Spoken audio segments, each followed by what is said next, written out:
While we continue to monitor what's going on in the Middle East, last night Israel hit Iran directly for the first time ever. The move in response to Iran's strikes last weekend after Israel killed 2 top Iranian generals on April 1st. Thankfully, Iranian officials are already signaling that they have no plans to respond. Israel's strike appears to be a message to Tehran. We can hit you and your nuclear sites if we want to. But if you thought the Biden White House even cared about the possibility of a broader conflict, a possible World War III, think again. Here's how Press Secretary Karine Jean-Pierre kicked off today's press briefing. And finally, I know there's a lot of interest in reports from the Middle East overnight, and we understand that, we get that.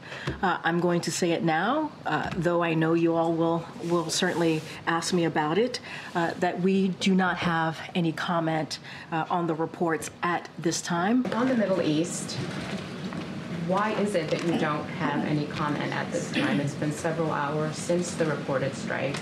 Certainly that's enough time for the administration to investigate and come up with something to say. I'm just going to be really mindful, just going back to what I said just before I called on you to ask me this question, because I'm not going to speak or speculate about any of the reports that are out there.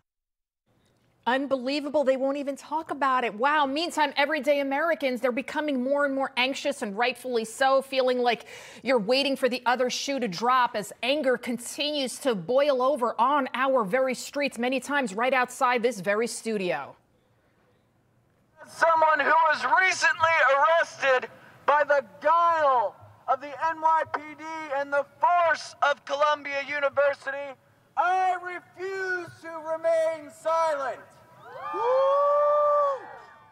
You know, they just don't even make any sense. You know, a lot of them, they cover their faces. They seem so passionate and resolute about their cause. But isn't it ironic that these very same people calling for the demise of America, how evil it is, are gleefully taking handouts from the government to pay off their really expensive college loans?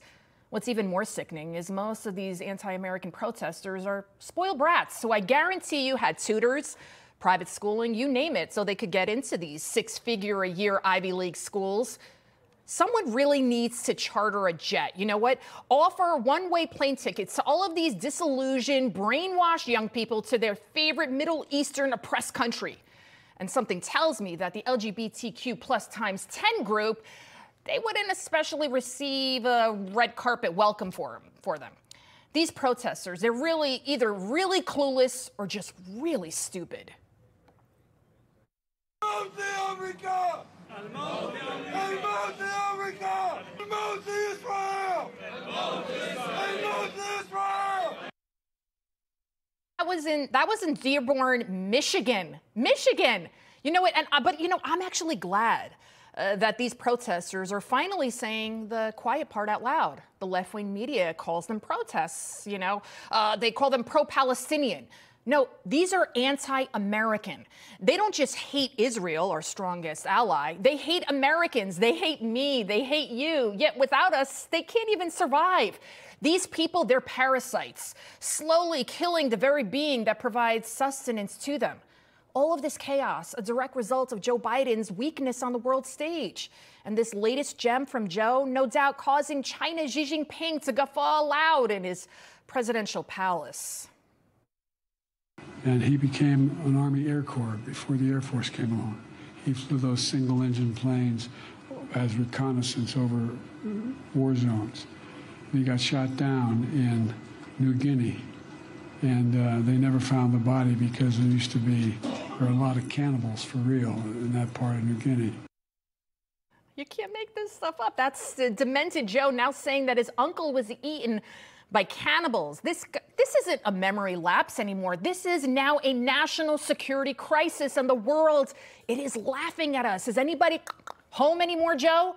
Anyone with an elderly family member, they know how this goes, right? You see it right there, him tripping, the forgetting of names, the way he walks, the way he talks. Look at him, he's making up all these stories. It's only going to get worse, and it gets more worse every single day the more pressure he's under. This is why under President Trump, though, we had zero conflicts worldwide, because world leaders, They were afraid of President Trump. And also, President Trump, he is beloved. Let's take a look at Joe visiting his hometown in Pennsylvania. Right, there he is, versus the welcome Trump received visiting his hometown of New York City.